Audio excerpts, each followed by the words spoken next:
Saya mencoba untuk menjawab dengan pendekatan yang ada ya. Ibu, saya kira tidak perlu jadi orang Jogja ya. Kalau memang dari Pati, perkara ibu mengerti Jogja, ya karena berada di Jogja. Ya, karena ibu lahir di Pati, berada di Pati maupun ras apapun menjadi bagian Indonesia ini dihargai sama, Bu. Ya. Tadi ada yang bicara juga dari daerah manapun, ya kan? Jangan jadi orang Jogja. Perkara bisa bahasa Jawa ya karena berada di Jogja gitu. Tapi jangan jadi orang Jawa gitu. Karena sekecil apapun suku, warga masyarakatnya tetap dilindungi oleh konstitusi gitu. Demikian juga kalau saya bicara sama teman-teman mahasiswa gitu loh. Wah, saya tidak bisa bahasa Jawa, Pak Sultan. Jadi bahasa Indonesia juga nggak apa-apa. Nah, yang penting saya tahu gitu. Ya. Dan Anda enggak usah jadi orang Jawa. Tapi bisa bahasa Jawa karena sekolah di Jogja. Ya. Tapi yang Batak ya tetap jadi orang Batak yang baik. Jadi orang Sunda yang baik. Kan gitu. Ya, karena itu dilindungi oleh konstitusi. Jadi tidak ada masalah gitu. Hanya masalahnya, Bu, dulu bekerja di sektor jadi seniman itu tidak dibayar, Bu. Yang dibayar itu kalau beli lukisan, kan gitu. Beli patung. Ya kan? Tapi kalau menari itu spontanitas. Ya, kan gitu. Siapa yang bersedia? Kalau sekarang biarpun menari, ya kan, itu ada pertimbangan komersial gitu. Jadi persoalannya pun sama, Bu. Ya kan? Karena komersialnya itu urusannya pajak, kan gitu. Ya kan? Tapi saya juga memahami kalau seniman itu hanya individual, tidak berorganisasi hukum, itu juga akan punya problem. Ya kan? Merasa pendapatannya hanya 100, tapi mungkin pemikiran orang pajak 200, ya mesti ribut, kan gitu. Ya kan? Nah sekarang pertanyaannya, ibu itu pendapatannya memang 100 atau 150 mendekati 200 atau sebaliknya, kan hanya itu. Kalau itu tertib ya sengoro ribut, kan gitu. Itu aja. Problemnya kalau individual, kan gitu. Tapi kalau hal seperti itu juga sama. Seniman yang lain, bagi yang menari. Dulu itu seniman itu menari paling-paling 50-75 ribu selesai. Tapi beberapa tahun ini tidak seperti itu.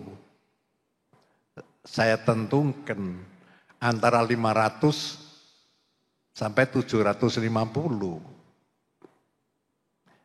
Bagi pemerintah daerah pada waktu membackup seniman untuk bisa hidup dalam waktu 1 bulan, kan gitu.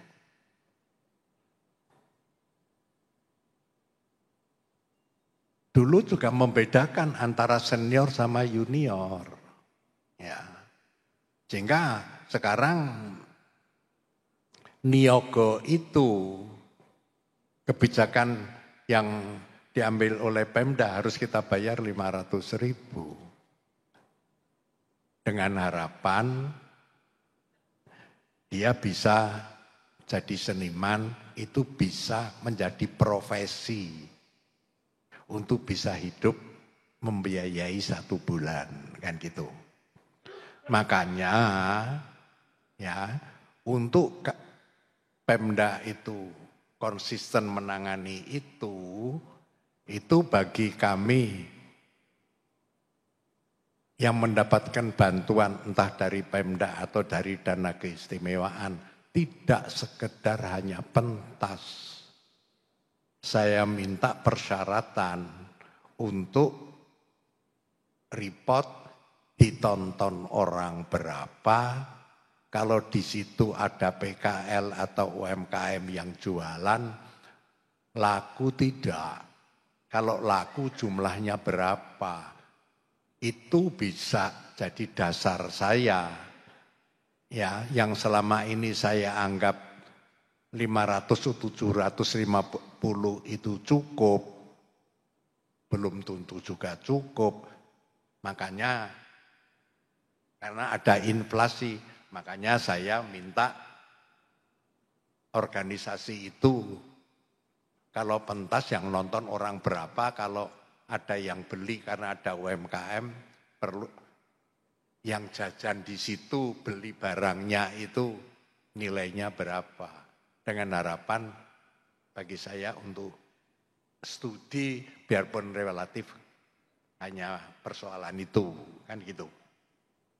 Kalau urusan pemerintah pusat, bantuan itu pokoknya hanya outcome aja. Pokoknya bantuan itu sampai pertanggungjawabannya beres sudah selesai. Kalau saya nggak bisa hanya outcome, harus hasil.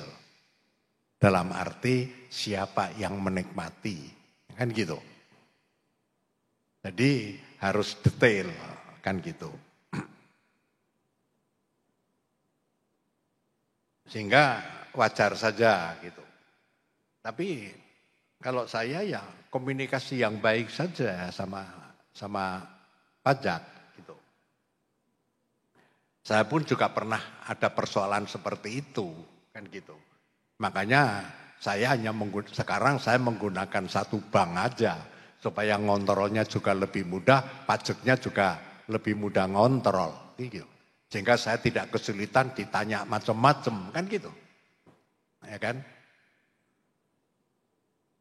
Nah ini resiko, kan gitu.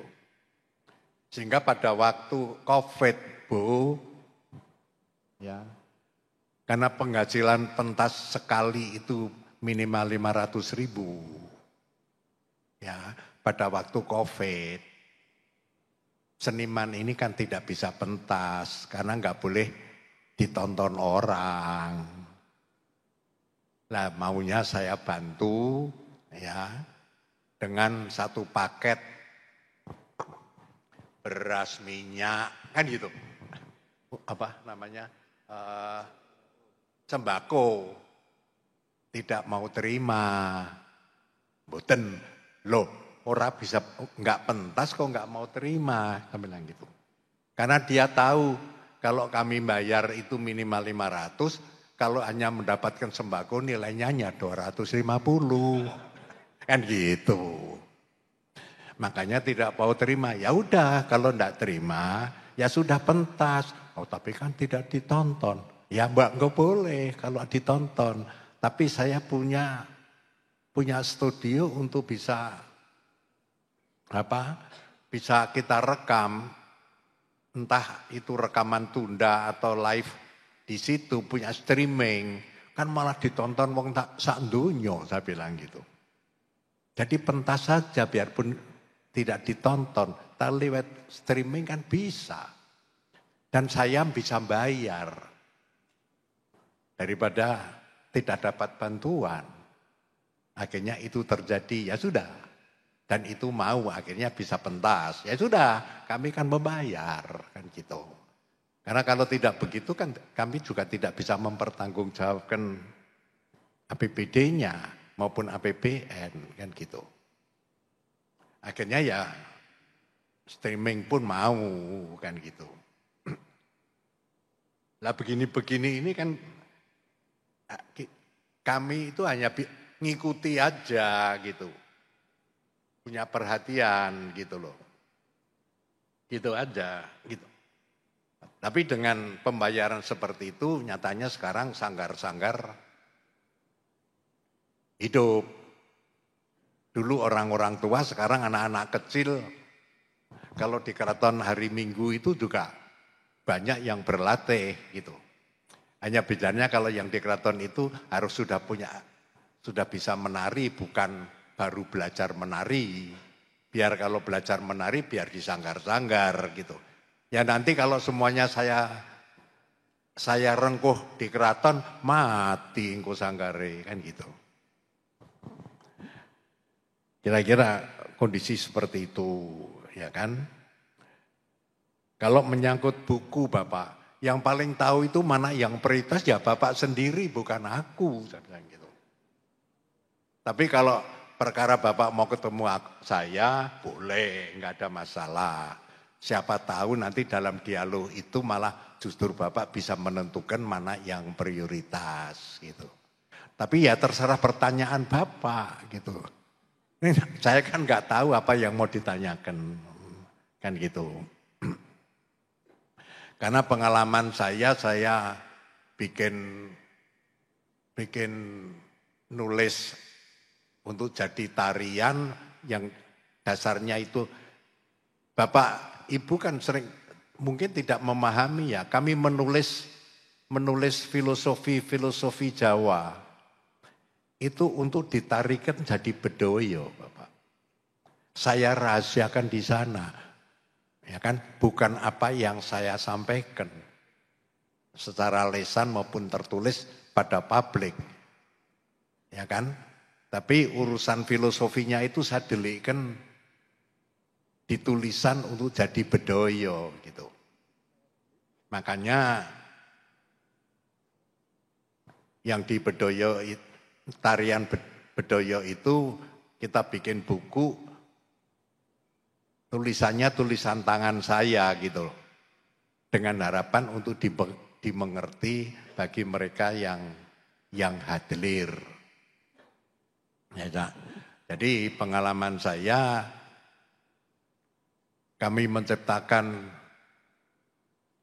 Arjuna Wiwoho yang terakhir apa itu. Terus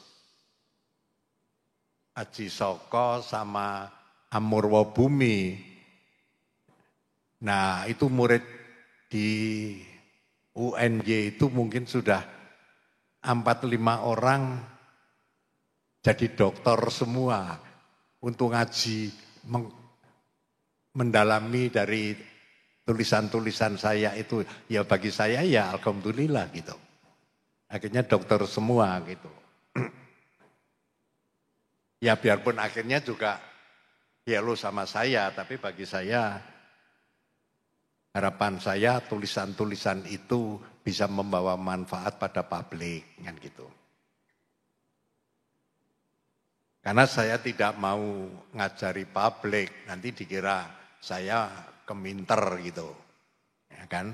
Itu kan haknya setiap keluarga sendiri untuk mendidik putra-putrinya gitu. Sehingga saya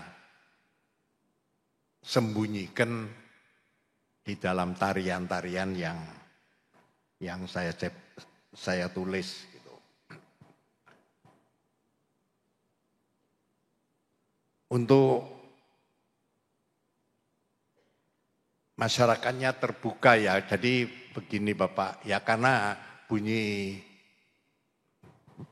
konstitusi kita ini dan kita ini dari awal sudah berjanji bahwa dari yang berbeda-beda itu menyatakan diri satu, gitu loh.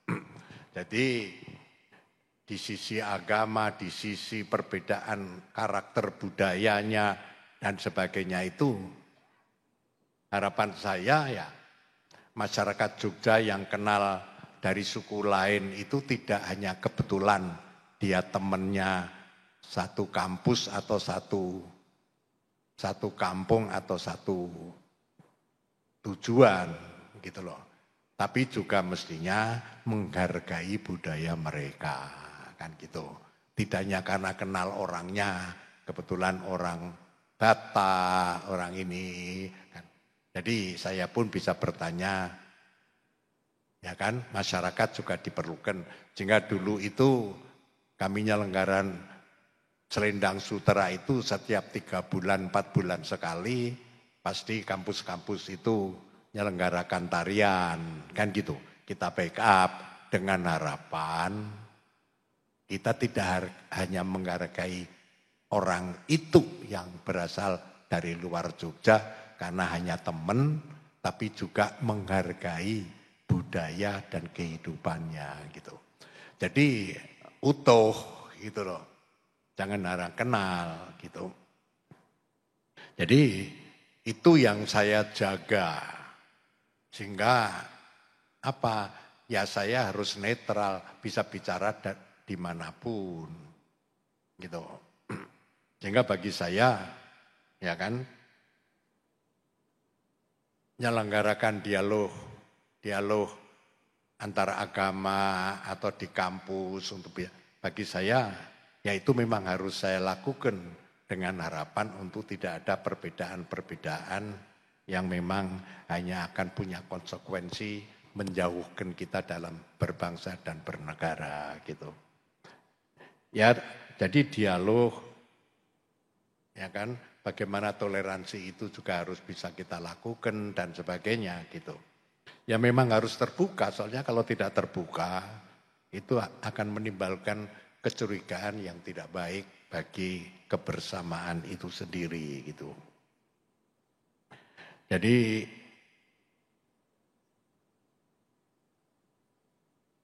pekerjaan untuk lintas agama di kampus, dialog dan sebagainya, ya kita dulu juga bicara bagaimana akhirnya Gajah Mada punya jurusan atau program untuk tidak hanya orang dalam negeri, tapi dari luar negeri untuk belajar program toleransi itu, kan gitu.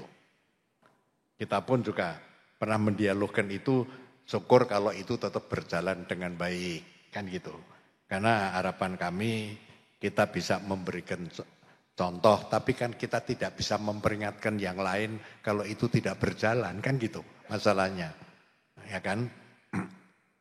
Nanti dianggap kita intervensi gitu. Yang penting itu bagaimana kita punya kesadaran dalam berbangsa dan bernegara. Saya tetap akan konsisten di dalam hal-hal seperti itu gitu. Jadi kalau tidak akur pun saya ya nerjuni, ya memang kewajibannya memang harus itu, kan gitu.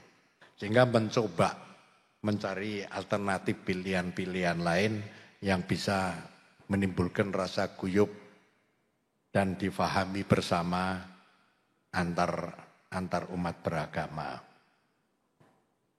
Yang terakhir ya Mbak, ya perbedaan itu akan tetap terjadi. Tadi saya sudah bicara bahwa budaya itu adalah dinamis sesuai zamannya, ya kan? Saya pun mestinya sama Mbak juga punya perbedaan dalam pola pikir, dalam persepsi. Nah mungkin akan sama, wong lahirnya beda, gimana? Tahunnya beda, kan gitu. Ya kan? Saya bisa menyaksikan dari Soekarno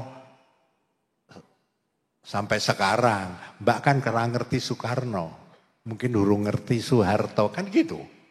Ya kan? Berarti apa? Pengertian kan beda dengan pengertian saya. Di dalam melihat Republik dan juga di dalam melihat kebijakan-kebijakan, perilaku-perilaku yang ada, kan gitu. Kan jelas beda gitu. Ya kan? Hanya masalahnya mungkin untuk terbuka itu maunya lebih punya kemungkinan yang lebih lapang daripada mungkin generasi-generasi seperti saya maupun generasi di bawah saya, kan gitu. Tapi bukan generasi muda yang sekarang ada, kan gitu. Wong saya sama anak saya aja sudah berbeda cara berpikir, gitu. Ya kan? Tapi itu sejarah yang harus dilewati. Tidak bisa dipenggal, kan gitu. Ya harus dijalani, ya kan.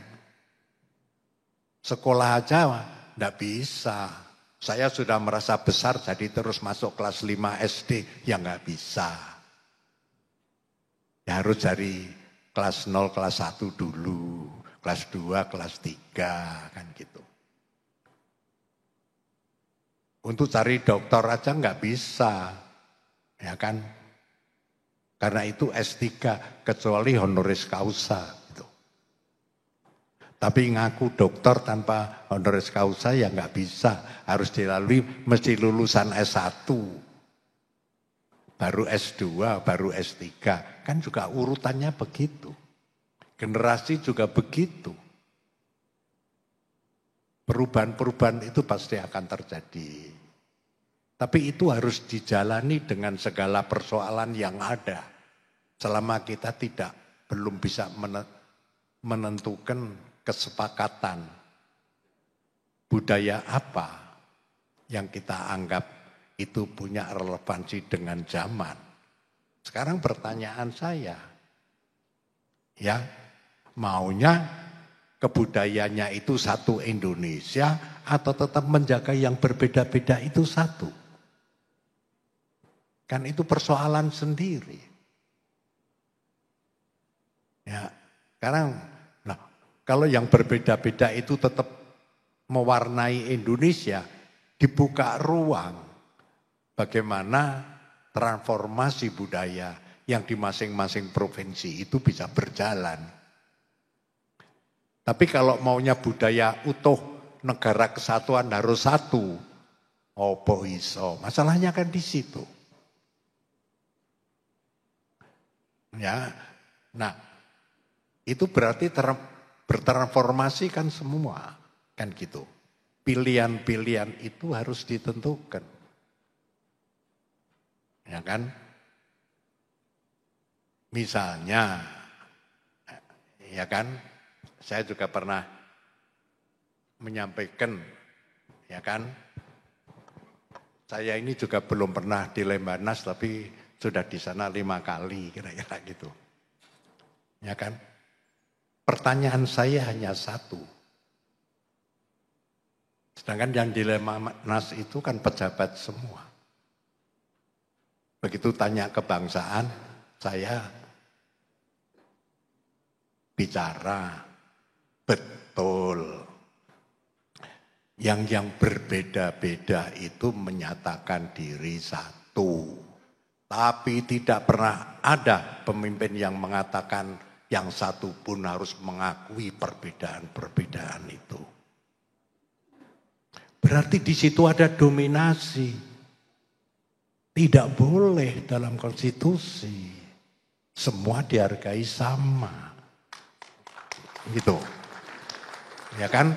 Makanya jangan orang suku lain jangan jadi orang Jawa. Tetap jadi orang dari suku yang lain itu. Tapi menjadi orang baik, kan gitu. Kenapa pemimpin kita tidak pernah bicara yang satu itu mengakui yang berbeda-beda? Ada dominasi. Mestinya yang kecil itu berterima kasih karena dilindungi oleh yang mayoritas. Bukan sebaliknya. Yang mayoritas milih-milih. Tidak fair. Kita sebagai anak bangsa. Gitu. Entah itu bukan orang Jawa, entah itu non-muslim. Enggak boleh membedakan.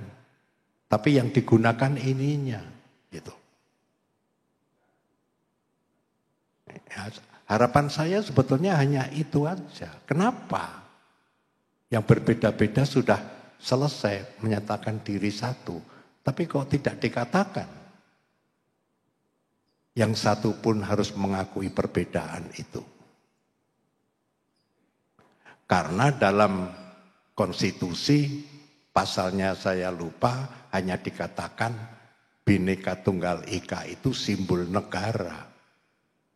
Kalau saya strategi integrasi bangsa itu di Bhinneka Tunggal Ika itu. Bukan sekedar simbol negara, kan gitu. Saya kira itu yang bisa sampaikan. Ada kekurangannya saya mohon maaf. Terima kasih. Assalamualaikum warahmatullahi wabarakatuh. Waalaikumsalam warahmatullahi wabarakatuh. Terima kasih Rasul Dalam sudah memberikan pandangan dan merespon pertanyaan sekaligus unek-unek yang disampaikan oleh ibu bapak sekalian. Tadi ada 7 orang yang mewakili.